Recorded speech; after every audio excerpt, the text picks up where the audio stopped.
Hey, what's up, everyone? Ill Factor from beatacademy.com. Now, last week, me and my buddy Graham Cochran released our latest EP, The Good Life. And we also launched our course, the EP Blueprint. And the responses for both have been amazing. And if you missed out on the course, hang tight till the end of this video, and I'm going to share with you a link that's going to be valid till Saturday midnight. But for the remainder of this video, I just want to share with you some of the takeaways and some things that I've learned throughout this whole process, and just a little commentary on this whole EP together. Now, this project was just a selfish way for us to get back together and make more music together. In the past, I've released 2 singles featuring Graham on vocals, Raise My Flag, and another song called Thief. And so previously, I've always put out some singles, but I've never actually fully committed myself to putting out a body of work, such as an EP or an album. And if you've been struggling with that same thought, whether I should just put out an EP or just release singles back to back, let me tell you, there's actually been a difference, even from the artist standpoint. I've put out singles, and mostly it's been purpose behind, well, I did this song for a certain project and it's not being used anymore. I might as well just put it out there myself as an artist. That's really been my thought process behind a lot of the stuff that I've done, especially after stuff that I've done with Ubisoft for Assassin's Creed and things like that. And then it's been, well, I've got this momentum. Let me just put out a single, and then a single, and then a single. But there's something really cool about committing behind a project such as an EP and putting out a body of work. And so that was really cool. And it's actually a different, on the artist side, of just playing back an EP, because it's really just playing back this whole cohesive thought or overall arc of a story that we're trying to get across with this EP. So if you're on the fence whether you should do it or not, I definitely want to encourage you to do it. Commit to actually putting out an EP or putting out an album or body of work. It's just something that I think every artist should strive for to do at least once. And it definitely has this different feeling to it. And if those of you who have done so, please let me know in the comments below if you've seen a difference, just even mentally, emotionally, of just having a full body of work that you've committed to doing and you've launched it out there to the world. So want to kind of give you a walkthrough and some of the takeaways of the songs on this EP. And so I want to first talk about The Good Life, the self-titled track for Good Life. Now, Graham and I got together and we had about a span of 3 days to work together on this EP. Now, 3 days isn't a lot of time, but from my experience of working alongside a lot of independent artists and major recording artists, I know that I'm not really trying to leave with a fully polished, mixed, mastered song within those 3 days. It's more of just let's get some scratch ideas down, and then we can nurture and tweak them as we go throughout the weeks after we leave the studio together. So Graham came down 3 days, and The Good Life was the first idea that we started. And what was cool about that song in particular is when we started this, throughout the writing process of this song, or just sketching out the idea, we started having conversations about like what music we were always influenced by and what we loved listening to growing up. So you could hear in the verses of this song in particular that it's got this like piano riff that's happening in the verses, and it's got this 90s X-Files type of vibe. And we were talking about that genre or that era of music, Soundgarden, Foo Fighters, things like that. So it was very much in my mind and in my psyche. So as I'm creating that vibe, I thought, man, this is cool. It fits in that lane, and it has that kind of feel to it. Something better. Yes, I know there must be something better. And we'd be curious to hear what you guys think. If you listen to it, it has a little bit of that imprint in there. But then when the chorus hits, I wanted it to be just a megaton bomb just dropping. I wanted it to be this huge contrast from a calm verse into this big epic chorus thing. So that was really cool, putting that all together. And then I'm going to move on to talking about I think one of my personal favorite song out of the whole EP is Myth of You. And that song really happened so fast and organic. And those are one of my favorite moments in any creative process that I'm involved in. When things fall together and fall in place so naturally and so organically, those are very cool. It's really a telltale sign to see like, oh, okay, this is good, just because even the way everything just kind of glued together so naturally. And that just happened with literally just a drum loop that was just playing. It had a straight ahead drum loop if you listen to that record, and then just started playing this bass riff. So Grams just started playing this riff, and I still had the piano patch from The Good Life, because we were doing this all on that same day. I still had the piano patch there open, and I was just riffing around until I came across this riff, this melody that I did while Graham was just playing this riff, and it just worked so good. They were like, "Oh yeah, that's dope," and we just zoned in, and everything, the melodies and the whole structure of that song really fell into place so quickly that we looked at it just like, "Yeah, this is special. This is really cool." And so that one to me was really stuck out of the whole EP experience, out of working together experience. Just let me dream a little more. I'll be okay. Ooh, I'm falling for the myth of you. Ooh,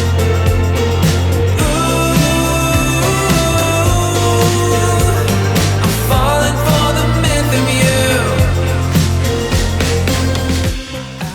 And then I want to move over to a song called "You Don't Know Me," which has a little bit of that similar type of vibe. This one probably had more of a, I would say more of a modern, and when I mean modern, I say more of like what's currently that you would hear on alternative radio or something like that. I kind of had that mindset as like, I'm thinking Portugal the Man, that type of thing. That was in my mind, is like, yo, when I kind of want to do a record like this, but yet see what happens when the two of us come together, exploring an idea like this. And that's kind of like what led into that kind of world. And again, all these songs kind of naturally just took shape really quickly and real organically. And so that's the power of really having a common bond with those that you're going to be collaborating with. If you're walking through this whole process and you're collaborating with others, make sure that there's a commonality between something that you're both passionate about, and that you'd be amazed at how far that can help you in the actual creative process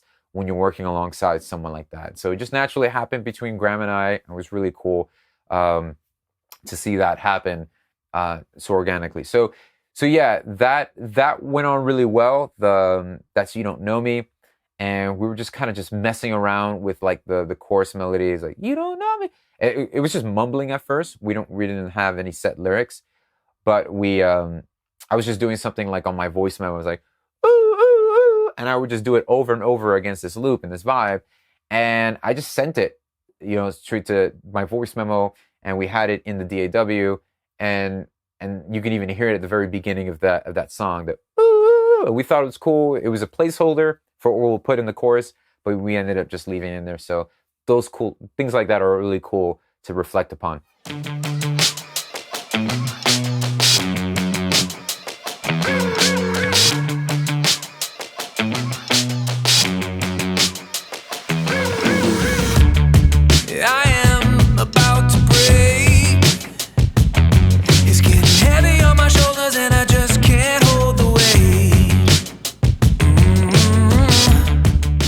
Next would be a song, "Came to Win." So when we started working on that, it's cool. Like I said, we didn't have a set plan as to, okay, we need one ballad, we need one this, we didn't want that. We were just mostly like, let's just see where this takes us. And we naturally ended up with "Came to Win" when we came across a patch from a plugin by Output called Arcade. And the whole course covers a lot of the production aspect, like, what patch, and every step of the production process is covered in that EP blueprint. But for the most part, this was cool because this was like no thought process, no like, hey, we should do a tune like this. This was like, I came across something like, oh, what's that? That's pretty cool. And we started building off of that. And so that was really the story for "Came to Win, that just started it was a snowball that avalanched into something pretty big.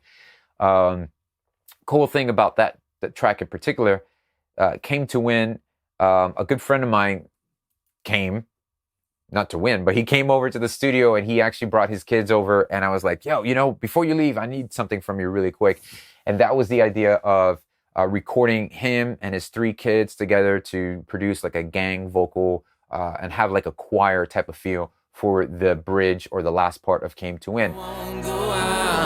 We've got this fire burning out, it won't go away. We've got this fire burning up, we've got this flame that won't go out. We've got this fire burning up, and we won't go away. We've got this fire burning up, we've got this flame that won't go out. We've got this fire burning up, it won't go away. So I always like doing that when I'm working on something. I like to kind of step away from the DAW, step away from in the box, see what organic elements I can incorporate into that. And that was really cool, inviting people into the process as well. So that was really cool. And then we have a song called Scream, which is, again, that Scream happened at the very last, I would say, like the 3 hours of us being together here in the studio. And so it was like, oh, we need another one. We got to rush this one out. That, again, was a natural. I came across a patch. I think it was using the ARP from Arturia and ARP 2600. And I was just combing through a couple patches, found a sound that I really liked, started playing this riff, and then Graham picked up an acoustic guitar, and it had just like that Incubus Drive type of thing to it. I was like, oh, that's so cool. Let's just evolve on that. I'm in a fog, lost in a heavy cloud. Can't even tell if what I feel is real, so I just shout at the top of my lungs and hear the empty sound echoing off all of the souls who seem so happy around me. And I'm just stuck here in my mind. When I feel the pressure, I exhale.